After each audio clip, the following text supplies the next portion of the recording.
Cardinal Stone Securities has released their 2022 mid-year outlook for Nigeria. It's titled Same Challenges, New Shocks, and features, a human jumping across uneven terrain. The metaphor is quite clear. Joining us to discuss the report, Philip Anegbe, Head of Research at Cardinal Stone Securities. Philip, you're very welcome. Good morning to you. It's focused on Nigeria, but there is a global, you have a global outlook there. Why don't we start with that from the report? There's a whole bunch of charts. Is a global recession on the cards? I have to start with that, and let's put up all these fantastic charts from your report. What do you think? Yeah, thank you very much to you and your team for having us on the show. We think that the recession fears are very much upon us. They are true. They are real. We've seen some economies actually contract in Q1. And these fears have been driven by the increased tightening that we are seeing globally to arrest the inflation that was made worse by the invasion of Ukraine. So commodity prices are rooftops. Inflation very elevated for some countries in excess of 40-year highs, right? So that's more or less reduced the pace of pass-through from nominal growth in these economies. And those are problems that have affected countries like the US. They contracted in Q1, Japan contracted in Q1, Britain grew at its slowest pace in 1 year in Q1. China grew better than expected, but then there are fears because of the emergence of COVID and the spread. And then there are problems in the property market. So you can go on and on. So the recession fears are real in our view. Wow. What about what this means for emerging markets? Or is the main fear capital flow? In fact, I think we should put this up. You have there's 18 billion, I think your report says, that has flowed. Is it from emerging markets over to developed markets? What's the main risk there? Yeah, for emerging markets, we like to view it from two lenses. Yeah. Right. The first lens is whether, of course, the country is a net commodity exporter. I would like to say proactive net commodity exporter that has ensured that the structural encumbrances within its economy has been arrested to put themselves in better position to actually take advantage of higher commodity prices when they occur. Right, those countries are likely to do better. But then you have net commodity importers that are likely to suffer from higher commodity prices. They import inflation from abroad as a result of higher commodity prices.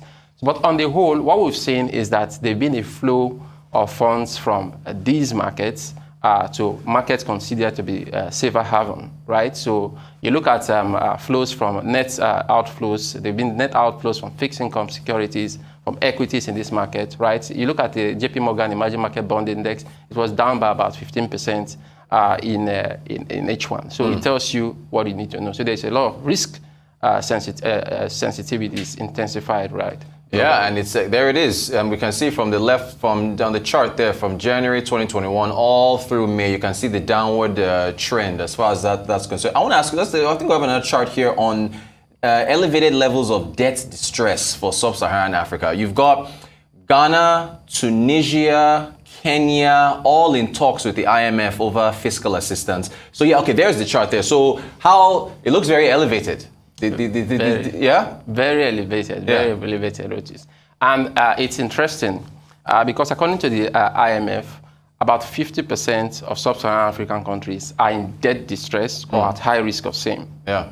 Now, when you compare that proportion to what we had in 2015, you see that it has risen by almost 27 percentage points. Wow. And that picture becomes worse when you consider the fact that the cost of borrowing is actually increasing globally. And so is the cost of servicing these debts. So there's a lot of problems servicing these debts. The debts keep rising, but then there's a lot of problems servicing these debts. And for most of those countries, their savings culture is not so robust. And then the capital markets are not so developed. So they still have to make recourse to foreign borrowings in expensive markets. So really interesting development and seriously concerning. What did you make of the MPC outcome to hike in Nigeria? And I guess inflation fears, what's your read as far as we are concerned? Well, the MPC decision was largely expected, right? According to global developments, we've seen reactions to rate hikes. So it was more or less expected, right? We quote unquote, they joined the hawkish parade in the previous meeting before this one by hiking rates by 150 basis points. Now there's a further 100 basis point increase in rates.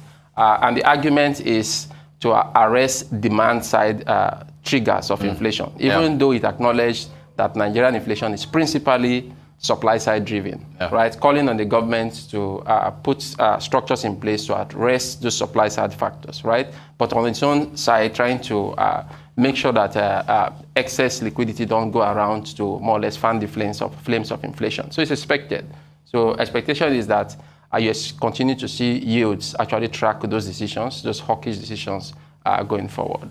Just to follow up on this, and okay, so we have that up there showing how they've turned hawkish. If you express language that you are chasing after inflation, do you again fall into the trap of every time inflation goes up, you now have to hike?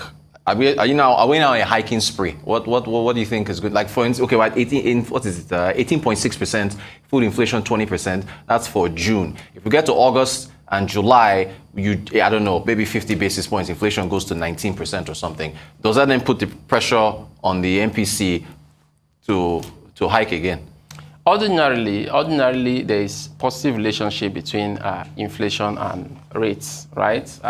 Inflation going up, you want to raise rate to arrest that.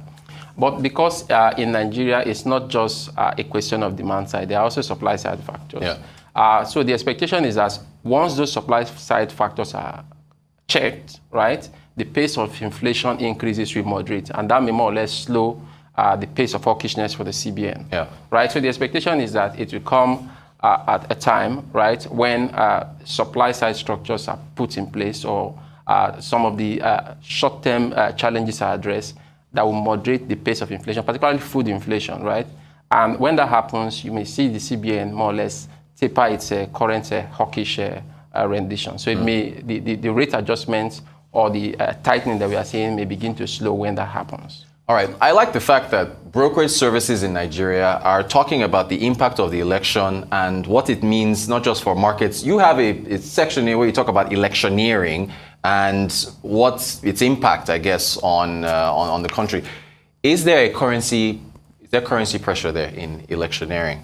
Well, there are several media reports on how electioneering activity is actually driving dollar demand, right? But the truth is, you have limited data to actually back that, or more or less corroborate that view. In our view, the currency crisis we've been experiencing, and it's a bit legacy, if I may say, right? Because it's been on and on for several years. They are principally driven by supply-demand factors. Yeah. Clearly, supply is not enough to meet the demand, supply of FX. We've over the years depended heavily on the CBN as more or less a very important supplier of FX in the different markets. Once they decide to halt supply in any of the market or reduce supply in any of the market, then we run into trouble. It happened in 2016 and it's happening now again. And that's why we say same challenges, new shocks. Because the shock this time, you have COVID, you have the Russia-Ukraine crisis, etc. So that is a very appropriately titled report because it speaks to everything. There's a chart. I think the world should be expressed in charts. Frankly, personally speaking, there's a chart you have on voter turnout. Yeah, really like that chart where you show the trend there and across the numbers. Now, we should point out, I think in Osun, this most recent election, we actually saw an increase in turnout. But Philip, how do we turn this around? What needs to happen? Voter turnout has been really, really poor in the past. But in Osun, we saw a material improvement, right? And in our view, to really sustain this improvement, you need better voter education. I think a lot of that has been happening of late, right? Better voter education. You need better security, right? You need better security to arrest fears of people being attacked while they try to express their civic rights, right? So you need better security. You also need to continuously develop electoral laws. And I must say, the recent signing of the Electoral Act has been very, very important, right? It's been very important. A number of analysts have actually credited the increase in voter participation and general optimism to the signing of that act. So developments on in those lines are likely to continuously support voter participation. Education is also very paramount. Indeed it is, and I'm glad the report touched on that. So what's the outlook? I mean, this is where we can now have an even more robust discussion. What do you see for the second half of the year? I guess a lot depends on who's leading the country next year, but what's the outlook, I guess, from your vantage point? Okay, for outlook for the second half of the year, we're thinking that we are likely to see market moderation, right? When I say market moderation, we know that Nigeria was one of the best performing equities markets in H1, right? We are thinking that the country's equity market will still close in the green, but the second half may not be as good as the first half, right? And factors that are likely to impact markets' direction include election concerns, yield increases that we're seeing, currency-related issues, etc. Right? So in that kind of market, what you want to do is to try to have some sort of positive exposure to interest rates in the equity space by seeking to enter into banking stocks, because banking stocks tend to perform well when rates go up, because interest income will provide the needed support. Then in the fixed income space, you want to invest, you want to stay nimble. By nimble, I mean you want to invest in such a way you are able to recoup your funds to take advantage of higher rates or yields when they occur. Okay, on the fixed income side, does the increase in inflation not discourage, I guess, the real rates of return on for fixed income securities, or will those be repriced upwards? How does that? What's the impact there? Well, it does when you look at fixed income from the perspective of real yield, right? But when you analyze these things, it's in relative terms, right? Relative to what we had in Q1, right? The real yields were in deep negative, right? But we've seen yields continue to improve, right? So as yields continue to improve, the expectation is that the deep negative real yield will be closing up. It may not entirely close up this year, but then it's going to be markedly improved from what we saw in Q1, right? And the thing about investing is also a function of your profile, your risk profile, your return, your risk profile, right?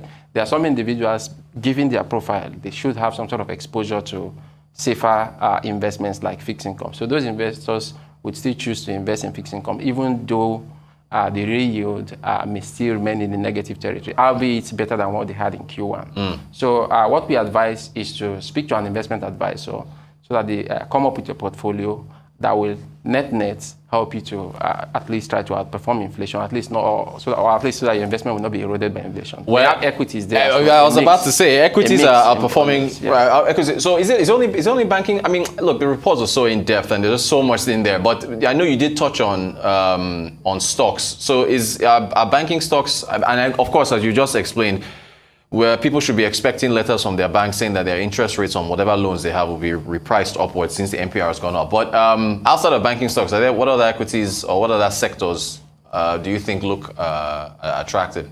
Yeah, we think that in the short term, I must say short term here, there are potential opportunities in commodities. Commodity producers.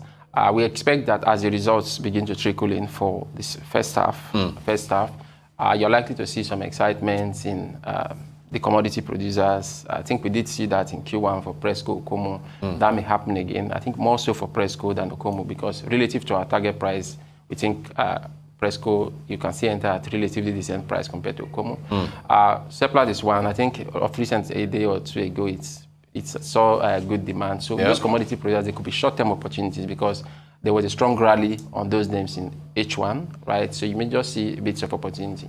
But outside of those companies, we like companies that have a very strong, robust balance sheets, able to actually meet their debt obligation, even in the face of higher interest rates. We like MTN in the telecom space.